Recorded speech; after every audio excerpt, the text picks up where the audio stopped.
Master minds commerce చదవాలనుకునే 10th inter విద్యార్థుల తొలి ఎంపిక.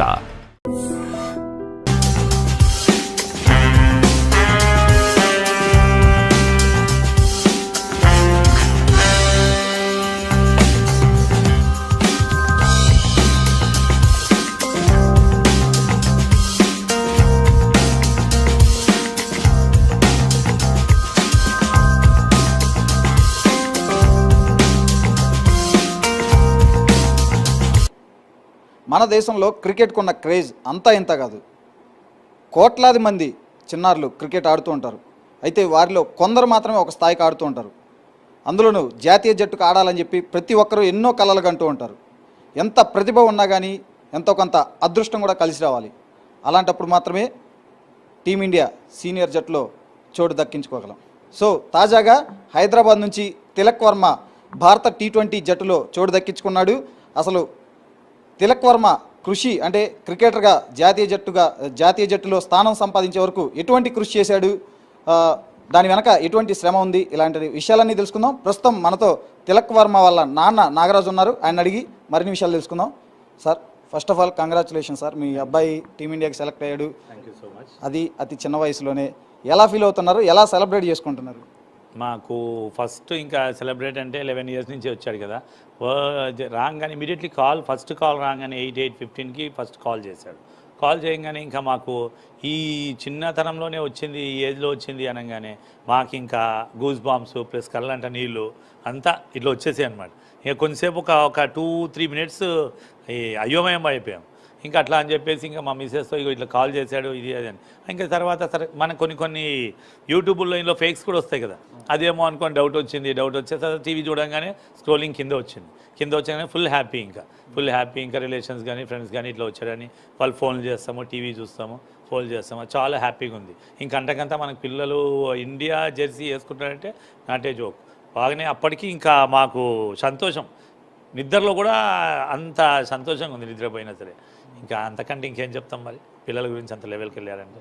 సార్, అసలు మీకు తెలిసిన క్షణాన అంటే ఆ మూమెంట్ని ఎలా ఫీల్ అయ్యారు? జనరల్గా ఏ పిల్లగాడికైనా అలాగే వాళ్ళ తల్లిదండ్రులకైనా, అంటే ప్రతి పిల్లగాడు కలగంటాడు, క్రికెట్ ఆడే ప్రతి పిల్లగాడు నేను ఏదో ఒక రోజు ఇండియాకి ఆడాలి అని చెప్పి. అలాగే తల్లిదండ్రులు పిల్లల కంటే కూడా ఇంకా ఎక్కువ కలగంటారు, ఎందుకంటే మా అబ్బాయిని ఈ స్థాయిలో చూడాలి, ఆ స్థాయిలో చూడాలి అని చెప్పి. సో ఆ మూమెంట్ని మీరు ఎలా సెలబ్రేట్ చేసుకున్నారు? అంటే అసలు అప్పుడు ఏమనిపించింది, మీ భావోద్వేగాలు ఎలా ఉన్నాయి ఆ టైంలో? మాకంటే అంటే మేము మిడిల్ క్లాస్ ఫ్యామిలీ, ఇంత లెవెల్కి వెళ్తాడంటే అది చాలా లక్ అనుకోవాలంతే, అది దేవుడు దయ అంతే, అది ఇంకా భగవంతుడు చేశాడు అనుకోవాలి. ప్లస్ కోచ్ సలాం బయ్యాస్ ఉన్నాడు, సలాం బయ్యాస్ కూడా ఆయన కూడా కోచ్ చాలా సపోర్ట్ చేశాడు, చాలా సపోర్ట్. ఈ 11 ఇయర్స్ ఉన్నప్పుడు ఆయన ఎంటర్ అయ్యారు క్రికెట్లో. స్టార్టింగ్ ఏమైందంటే ఈ క్రికెట్లోని ఎంటర్ అయ్యే ముందే నాకు మెయిన్ ఏంటంటే మెడిసిన్ చేయాలని ఉండేది పిల్లలకి. మేము ఇంకా మా మిస్సెస్ అన్నారు, మనం మెడిసిన్ చేసేంత స్థాత మనకు లేదు అని అంటే, మనం అట్లే ఎందుకు అనుకుంటాం, ఏదైనా సరే ఒక లెవెల్లో ఫ్రీ సీట్ కూడా వస్తుంది కదా, చెయ్యాలి ఎందుకంటే ఒక ప్రాణం పోసినట్టు అవుతుంది. డాక్టర్ అంటే ప్రాణం పోస్తాడు అందరికీ, అదొకటి మంచిది కదా అనుకునేవాళ్ళు. అనుకుంటే అట్లా చెయ్యాలా అవుదని ఇంకా పిల్లలిద్దరూ డిసైడ్ చేశాడు. పెద్ద ఆయన బ్యాడ్మింటన్ అన్నాడు, చిన్న ఆయన క్రికెట్ అన్నాడు, స్కూల్లో కూడా చిల్డ్రన్స్ కూడా ఇట్లా బాగా ఆడతాడు అంకుల్ ఇది అది అని అన్నారు. అంటే ఇంకా మేము ఇమీడియట్లీ నేను సరే ఆడతారా ఇది అది నేను ఇంకా కొంచెం ఆలోచించాం. పిల్లలు ఏంటంటే ఆడపిల్లలంటే పర్వాలేదు కానీ మగపిల్లలు అంటే ఒక లైఫ్ సెటిల్ అవ్వాలి, లేదా చాలా ప్రాబ్లం అవుతుంది, స్టడీస్ ప్రాబ్లము ఇది అది అన్నాను. స్టడీస్ ప్రాబ్లం ఏమనుకో డాడీ, అందుకు అనుకుంటావు నువ్వు ఒక మెడిసిన్ డాక్టర్, నువ్వు అనుకుంటున్నావు కదా డాక్టర్ అని చెప్పేసి. డాక్టర్ అయితే మనం ఓన్లీ మన తెలంగాణ కాకపోతే కొంచెం ఎక్కువ లెవెల్కి వెళ్తే తెలంగాణకు పరిచయం అవుతాడు, కానీ ఇంకా కొంచెం ఉండంటే మన హైదరాబాదు లోకల్లో అట్లా తెలుసు. అదే నేను స్పోర్ట్స్లో వెళ్ళామనుకో అన్నా నేను ప్రపంచానికే పరిచయం చేస్తాను డాడీ, ఎందుకు వరి అవుతావు, మనకు అంత లేదు కదా అంటే, ఏం కాదు డాడీ నువ్వు ఎంత అంటే అంత పెట్టు, కొంచెం అన్నా సరే చేద్దాము అన్నాడు. అది ఇక అదే ధైర్యంతో ఆ మాట అనే వరకు అది డైమండ్ వర్డ్ అయిపోయింది ఆ మాట.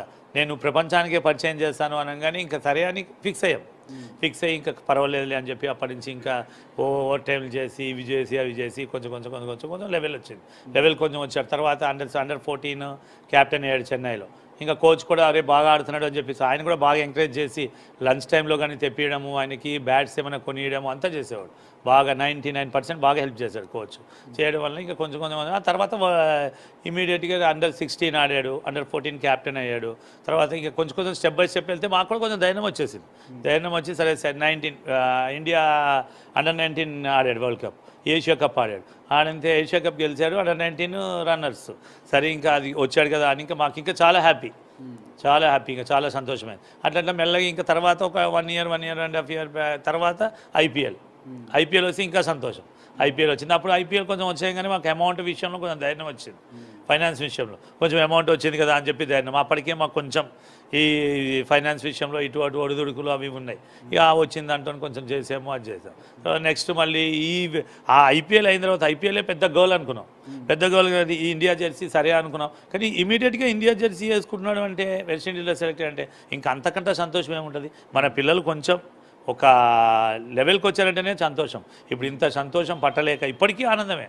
ఎవరైనా ఫోన్ చేసినా ఏమైనా చేసినా ఇట్లా బయటికి వెళ్ళినా ఫ్రెండ్స్లో, అంతకుముందేమో నాగరాజ్ అనేవారు, ఇప్పుడు తిలక్ వాళ్ళ డాడీ అంటున్నారు అందరు.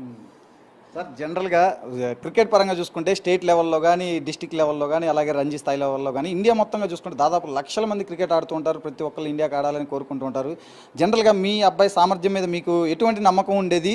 తను ఏదో ఒక రోజు ఇండియాకి ఆడతారు అని నమ్మకం అంటే మీకుందా అసలు? అంటే ఉన్నది అంటే మనం చెప్పలేము కదా సార్. వీళ్ళు టాలెంట్, మనం ఎంత పైసలు ఖర్చు పెట్టినా సరే టాలెంట్ అనేది ఉండాలి. కొంచెం స్టెమినా మంచిగా ఉండి బాగా చెయ్యాలన్నమాట. ఇంకా చేయాలి, హెల్త్ సాధారణ ఇవ్వాలి, అంతా ఇవ్వాలి కదా. సరే చేద్దాము అని చెప్పేసి మాకైతే ఉంది, అయితే బాగున్నది అని. అంటే మా కోచ్ ఏంటంటే కంపల్సరీ అవుతాడు, నేను ఎట్లయినా సరే ఇండియా జెర్సీ వేపిస్తా అనేవాడు ఒక ధైర్యం. ఏదిచ్చినా ఏపీయకపోయినా ఒక మాట అన్నాడు కదా అంటే ఆ ధైర్యం అయితే వచ్చింది. వచ్చి ఇంకా ఆయన కోరిక ప్రకారం ఒక్కొక్క స్టెప్ బై స్టెప్ తీసుకొచ్చాడు. ఇంకా ఆయన మాత్రం లైఫ్లో మర్చిపోలేము కదా. ఇంకా కోచ్ అంటే గురువే కదా. సార్ జనరల్గా ఇండియా టీంలోకి రావడం అంటే మామూలు విషయం కాదు. అందులోనూ సౌత్ ఇండియా నుంచి అంటే చాలా పెద్ద విషయం. నిజం చెప్పాలంటే చాలా రాజకీయాలు జరుగుతూ ఉంటాయి. మనం చూసాం రాయుడు విషయంలో కూడా ఎట్లాంటివి జరిగినాయో, తర్వాత విహారీ విషయంలో కానీ. అట్లాంటిది ఇప్పుడు తిలక్ వర్మ ఇండియా జట్టులోకి నేరుగా, అది ఐపీఎల్ అయిపోయిన వెంటనే తర్వాత సిరీస్కి ఎంపిక కావడం, అసలు ఎట్లా మీరు ఇదంతా ఏమన్నా ఊహించారంటే ఇట్లాంటిది ఏమన్నా జరుగుతుంది ఎట్లా అని మీ అబ్బాయి విషయంలో? మా అబ్బాయి విషయంలో రాజకీయం అంటే అంత మాకేం తెలియలేదు సార్, అంతా అనిపించలేదు కదా. మేము స్ట్రగుల్ పడ్డాం 5 years కానీ అమౌంట్ అది ఫైనాన్స్ విషయంలోని దీని విషయం. రాజకీయంలో మాత్రం మాకైతే ఏమనిపించలేదు అసలు. ఇలా రావాలి దాన్ని అంతా కోచే చూసుకునేవాడు కదా, ఇది రావాలి అది రావాలి అనేది లేదు. రాజకీయంలో అయితే ఇంత ఎంటర్ కాలేదు.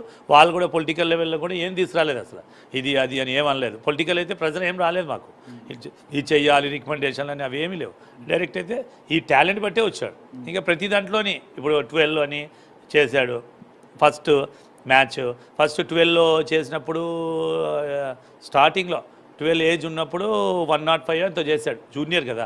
105 చేసినప్పుడు అప్పుడు అన్నాడు అనమాట, డాడీ నేను 12 చేశాను, 105 చేశాను డాడీ, ఫోటో తీసుకెళ్ళి ఒక 200 డాడీ నాకు, నేను ఫోటో వేస్తాను పేపర్లో అని. అంతా తిరిగాడు. తిరిగిన తర్వాత నెక్స్ట్ డే సరే పేపర్లో వేసాడు. నెక్స్ట్ డే వెయిటింగ్ ఇంకవాడు, పేపర్లో వస్తుంది కదా అని పేపర్ కోసం వెయిటింగ్. నెక్స్ట్ డే పేపర్ చూడంగానే రాలేదు, పేరే వచ్చింది తిలక్ వర్మ అని. పేరు రాగానే కొంచెం అప్సెట్ అయ్యారు కొంచెం.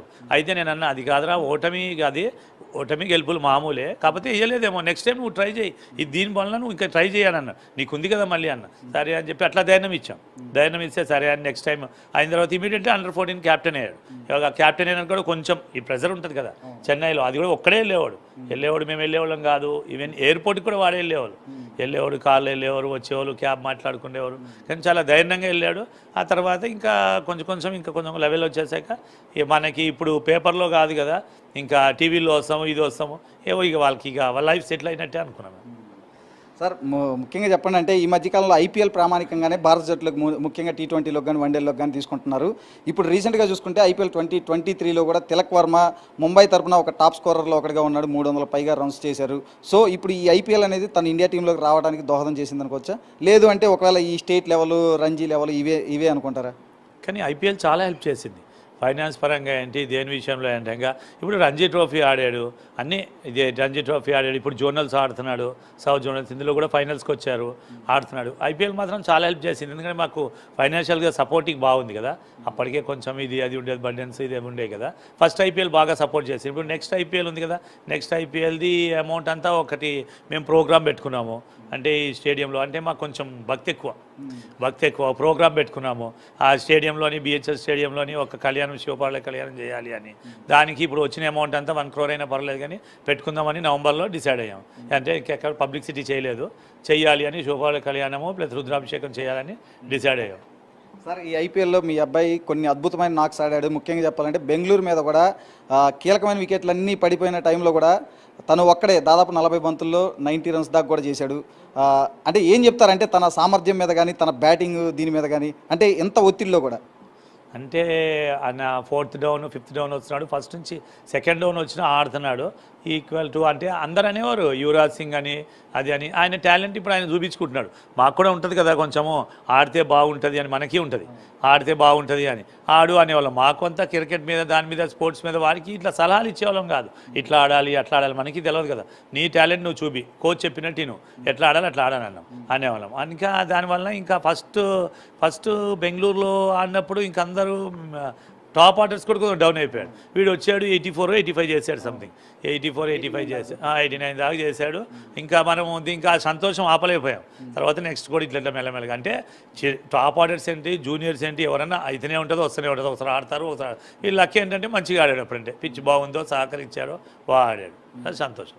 సార్ అసలు మీ అబ్బాయిలో అంటే క్రికెట్ టాలెంట్ని మీరు ఏ వయసులో గుర్తించారు, ఆ తర్వాత మీరు ఏ విధంగా తిలక్ వర్మని ఎంకరేజ్ చేశారు? అంటే గుర్తిస్తామంటే వాళ్ళే, ఇంకా మనము గుర్తిస్తామే ఉంది. స్కూల్స్లో అక్కడ చిన్నగా 11 years ఉన్నప్పుడు 6th క్లాస్లో కొంచెం ఆడేవాడు. నేను చెప్పాను కదా ఇట్లా అని, ఆడతాం డాడీ, నేను మెడిసిన్ వద్దు డాడీ, ఇట్లా ఆడతాము అట్లా అని చెప్పాడు కదా. ఇంకా దాని విషయంలోనే ఇంకా మెల్లమెల్లగా వాడే ఒక్క స్టెప్ ఆడి అన్నేమో బ్యాడ్మింటన్ ఆడతాడు, నేనేమో క్రికెట్ ఆడతానంటే సరే మీ ఇష్టం రా, స్టడీస్ మాత్రం డిస్టర్బ్ అవ్వద్దు, ఎందుకంటే మనం మగపిల్లలు కదా, ఒక లైఫ్ అనేది సెటిల్ అవ్వాలి, బేస్ ఉంటుంది కదా అంటే ఇక సరే డాడీ అని చెప్పేసి అన్నారు. ఇక అది గాడ్ గిఫ్ట్ అనుకోవాలో ఏమనుకోవాలో అట్లా మెల్లగా ఒకటి పైకి వచ్చారు.